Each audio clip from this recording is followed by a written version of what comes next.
ಸಚಿವ ಎಚ್.ಕೆ. ಪಾಟೀಲ್ಗೆ ತಾಕತ್ತಿದ್ರೆ ಕೇಸ್ ಹಾಕಿಸ್ಲಿ.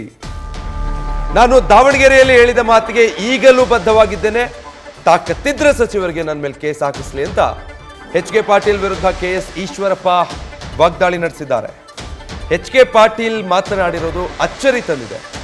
ಸಿದ್ದರಾಮಯ್ಯನವರೇ ಡಿ.ಕೆ. ಸುರೇಶ್ ಹೇಳಿಕೆಯನ್ನು ಖಂಡಿಸಿದ್ದಾರೆ.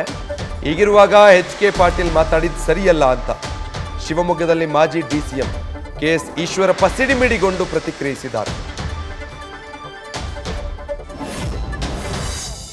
ರಾಜ್ಯಗಳನ್ನ ಒಂದು ರಾಷ್ಟ್ರವಾಗಿ ನಾವು ಬೇರೆ ರಾಷ್ಟ್ರವಾಗಿ ಕೇಳ್ತೀವಿ ಅಂತ ಹೇಳ್ತೀರಲ್ಲ, ಇವರು ದೇಶದ್ರೋಹಿ ಅಂತ ಕರಿಬೇಕೋ ಬೇಡೋ? ಎಚ್.ಕೆ. ಪಾಟೀಲ್ ಹೇಳ್ರಿ, ಅವ್ರಿಗೆ ತಾಕತ್ತಿದ್ರೆ, ನಾನು ಈ ಸವಾಲನ್ನ ಸ್ವಾಭಾವಿಕ ಹಾಕಲ್ಲ, ತಾಕತ್ತಿದ್ರೆ ಅವ್ರು ಕೋರ್ಟ್ಗೆ ಹೋಗ್ಲಿ, ಸ್ವಾಭಾವಿಕ ನಾನು ಕೋರ್ಟ್ಗೆ ಹೋಗಲ್ಲ. ಇಂಥವು 100 ಕಾಂಗ್ರೆಸ್ನವ್ರು ಮಾಡ್ತಿರ್ತಾರೆ ದೇಶದ್ರೋಹಿ ಚಟುವಟಿಕೆಗಳ ಬಗ್ಗೆ, ಅದ್ರ ಬಗ್ಗೆ ನಾನು ಹೇಳಕ್ಕೆ ಹೋಗಲ್ಲ. ಇದು ಸ್ಪೆಸಿಫಿಕ್ ಆಗಿ ನಾನು ಹೇಳಕ್ಕೆ ಇಷ್ಟಪಡ್ತೀನಿ. ನಾನು ಏನು ಹೇಳಿದ್ದೀನಿ ನಿನ್ನೆ ದಾವಣಗೆರೆಯಲ್ಲಿ ನಮ್ಮ ಜಿಲ್ಲಾ ಅಧ್ಯಕ್ಷರ ಪದಗ್ರಹಣ ಸಮಾರಂಭದಲ್ಲಿ, ಅದಕ್ಕೆ ನಾನು ಈಗಲೂ ಕೂಡ ಅದಕ್ಕೆ ಬದ್ಧನಾಗಿದ್ದೇನೆ.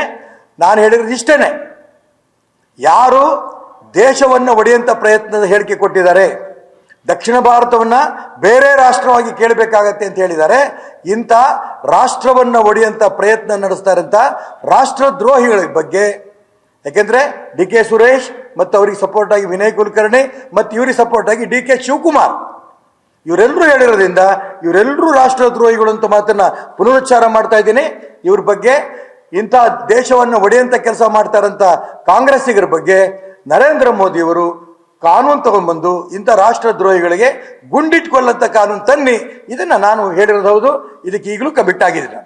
ಮಾನ್ಯ ಎಚ್.ಕೆ. ಪಾಟೀಲ್ ಅಂತವ್ರ ಬಾಯಲ್ಲಿ ಈ ಮಾತು ಬಂದಿದ್ದು ಕೇಳಿ ನಂಗೆ ಆಶ್ಚರ್ಯ ಆಗಿದೆ.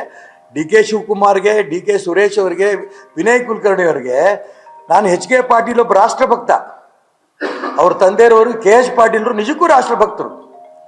ಅಂಥವ್ರು ಇಂಥ ರಾಷ್ಟ್ರದ್ರೋಹಿಗಳಿಗೆ ಬೆಂಬಲಕ್ಕೆ ನಿಂತಿರಲ್ಲ ಅಂತ ನಂಗೆ ನೋವಿದೆ.